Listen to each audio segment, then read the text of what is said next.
Hello everybody, Wangler here. Just a few more updates on the pregame room and how to sort out the teams before the games.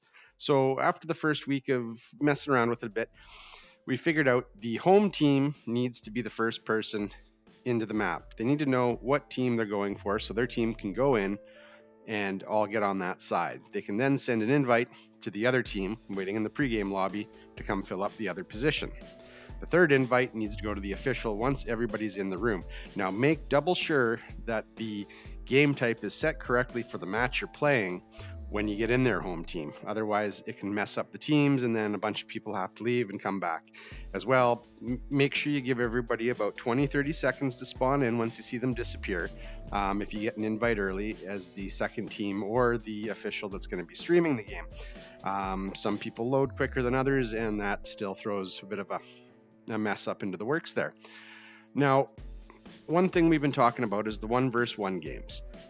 It is not necessarily a definitive chosen home team for those games. There is a process for determining that prior to the game. Just keep it a little more interesting. We're going to go through the 1v1 door here, and I'm going to show you what I'm talking about.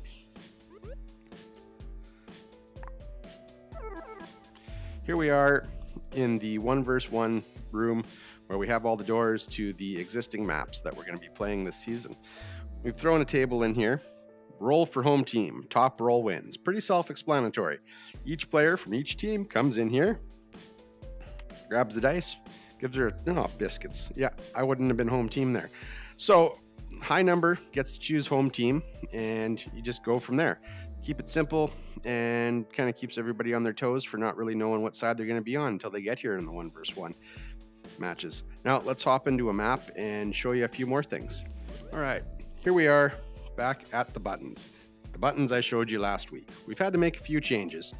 No longer quite as simple as it once was, as we didn't want everybody being able to fly, yada yada yada. So now this requires a specific role to be assigned to the people who are going to be streaming the matches. In essence, we get to pre-screen everybody who's screening to assign this role, but that's not really the point of it. Is just to keep people from accidentally pushing it and not knowing who pushed it and making everything work a bit smoother. So get a hold of me, Dwangler, or Alpaca in-game to assign the role if you are streaming a game for us and haven't had that role assigned to you specifically yet. This may take a bit to iron out as we get more people streaming, coming in and out, but we should be able to be on top of it. Other than that, don't get hit by them paintballs and have a good week. Dwangler out.